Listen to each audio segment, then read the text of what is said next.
আমাদের এই অঞ্চলে ৭,০০০-এর অধিক বৃক্ষরোপণ করব। এই কাশিমপুর অঞ্চলে প্রতিটি অঞ্চলে এই সব মিলে ৫২,০০০ বৃক্ষ আমরা রোপণ করব।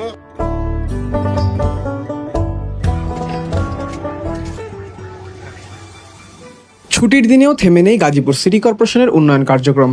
মাননীয় প্রধানমন্ত্রী জনাব তারেক রহমানের নির্দেশনায় প্রতি শনিবারের ধারাবাহিকতায় সরকারি ছুটির দিনেও নগর উন্নয়নের কাজে ব্যস্ত সময় পার করেছেন গাজীপুর সিটি কর্পোরেশনের প্রশাসক শওকত হোসেন সরকার।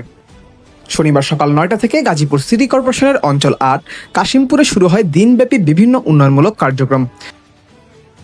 কর্মসূচির শুরুতেই কাশিমপুর উচ্চ বিদ্যালয় ও কলেজ প্রাঙ্গণে বৃক্ষরোপণ করেন প্রশাসক।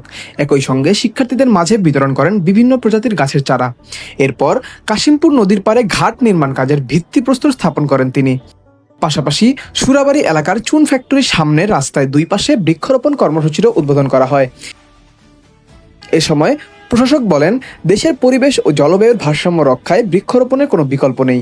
জলবায়ু নিয়ন্ত্রণে মাননীয় প্রধানমন্ত্রীর গৃহীত উদ্যোগ বাস্তবায়নে গাজীপুর সিটি কর্পোরেশন সর্বোচ্চ ভূমিকা পালন করবে। আপনারা যদি কেউ কোনো বৃক্ষ নিজের আঙ্গিনায় লাগাইতে চান, যে কটা লাগাইবেন উনি আপনাদেরকে সেই কটা বৃক্ষ দিয়ে দিবে। কিন্তু একটা বৃক্ষ আপনার যেন মারা না যায়, আপনারা সেটার যত্ন করবেন। এবং যদি ফলজ নিতে চান, বনজ নিতে চান, ওষুধি নিতে চান, সেই বৃক্ষগুলো দিবে। আমরা এই মোতালেব ভাইয়ের মাধ্যমে আপনাদের সেই সহযোগিতাটুকু ঘোষণা দিয়ে গেলাম।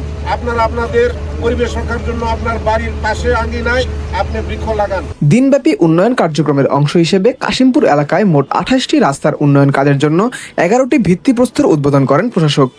সরকারি ছুটির দিনেও নগরবাসীর উন্নয়নে এমন ধারাবাহিক কার্যক্রমে স্থানীয়দের মাঝেও তৈরি হয়েছে ইতিবাচক সাড়া।